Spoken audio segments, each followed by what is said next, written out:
Hello, नमस्कार मैत्रिणींनो, मी प्रणाली आपल्या यूट्यूब चॅनलवरती तुमचं खूप खूप मनापासून स्वागत आहे.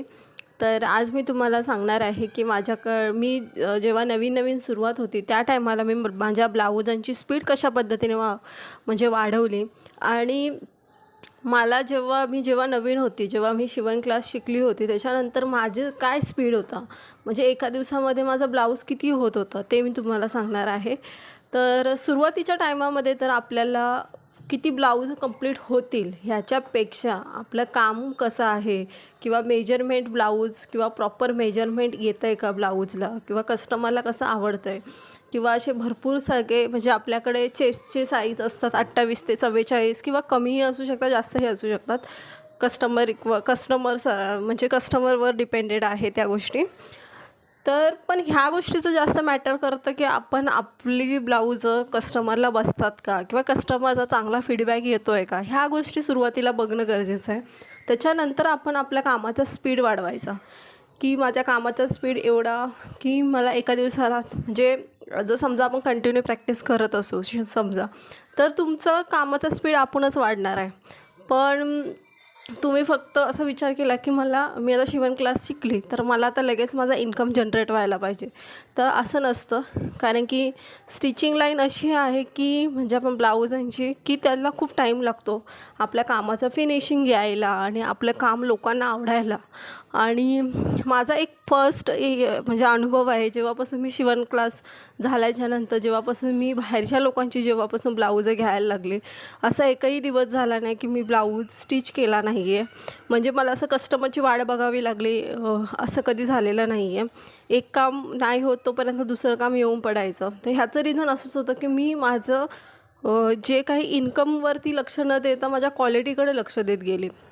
त्यामुळे काय झालं की मला असं होतं. आणि मेन म्हणजे तुमचा स्वभावसुद्धा तुमच्या बिझनेसमध्ये खूप मॅटर करतो.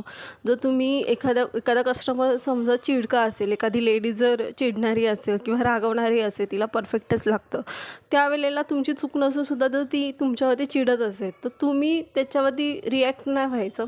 तुम्ही शांततेत बोलायचं की ठीक आहे, नेक्स्ट टाईम मी लक्ष देईल किंवा नेक्स्ट टाईम अशी चूक होणार नाही, असं नम्रपणे बोलायचं, जेणेकरून कस्टमर आपल्याकडे रिटर्न येणार आहे. जर तीसुद्धा चिडत असेल, तुम्हीसुद्धा चिडून बोलत असाल तर खूप अवघड होऊन जातं, कस्टमर तुटतात.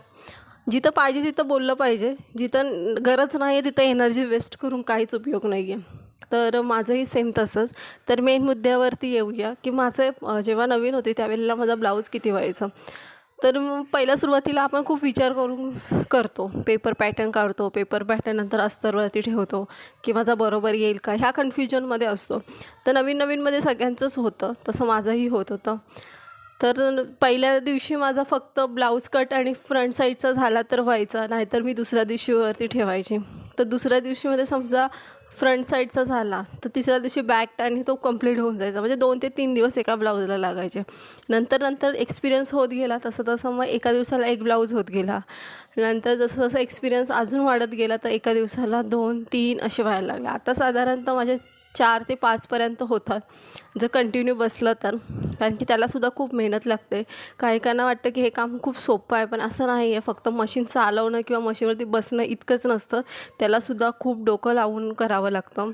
प्रत्येकाची मेजरमेंट वेगवेगळी असतात, पण ते काम दिसताना खूप लहान दिसतं किंवा त्याला कमी लेखलं जातं, पण असं नाही आहे. हे काम खूप मोठी गोष्ट आहे, ह्याच्यामध्ये खूप गोष्टी आपण अचीव करू शकतो. फक्त आपलं ते काम करायची हिंमत असणं गरजेचं आहे.